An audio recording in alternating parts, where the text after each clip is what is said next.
Guys, अगर आपको भी ये लगता है कि ऑर्गेनिक फूड पेस्टिसाइड फ्री होते हैं और उसकी वजह से वो ज़्यादा हेल्दी होते हैं और नॉर्मल फूड इतने ज़्यादा हेल्दी नहीं होते as compare to organic food, तो आप लोग गलत सोचते हैं।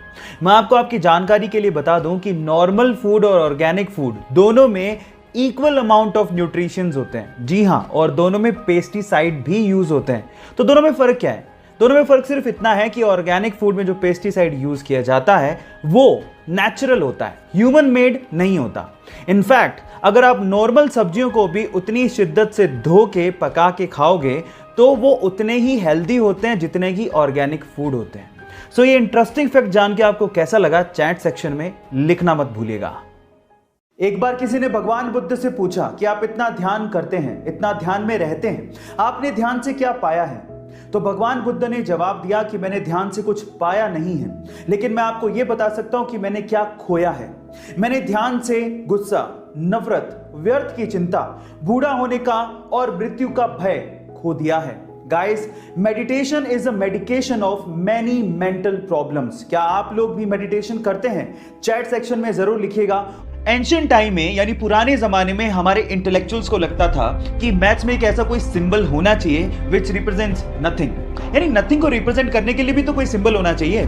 सो इसी को ध्यान में रखते हुए 5th सेंचुरी में एक इंडियन मैथमेटिशियन आर्यभट्ट ने जीरो को इन्वेंट किया। And let me tell you guys, zero का जो सिंबल दिया गया था वो हमारे पुराने मंदिरों, स्पेशली ग्वालियर के मंदिरों के दीवारों पे खुदा हुआ आप लोगों को दिख सकता है। सो गाइस, अगर आप ये सोचते हैं कि जीरो की इन्वेंशन कोई बड़ी इन्वेंशन नहीं है, तो मैं आपको आपकी जानकारी के लिए बता देता हूं, अगर जीरो इन्वेंट नहीं हुआ होता ना तो बाइनरी लैंग्वेज नहीं आती, और बाइनरी लैंग्वेज नहीं आती तो एक कंप्यूटर, लैपटॉप कुछ नहीं होते। जब शून्य ना देता भारत तो चांद पे जाना भी मुश्किल था। क्या आपको पहले से बात पता थी? और नहीं पता थी तो चैट सेक्शन में लिखना मत भूलिएगा। गाइस, क्या आपको पता है कि अंटार्कटिका को रेगिस्तान यानी कि डेजर्ट कहा जाता है? अब आप लोग सोच रहे होंगे अंटार्कटिका को रेगिस्तान क्यों कहते हैं? वहां पर तो चारों तरफ बर्फ ही बर्फ है, वहां पर कौन सी पानी की कमी हो गई?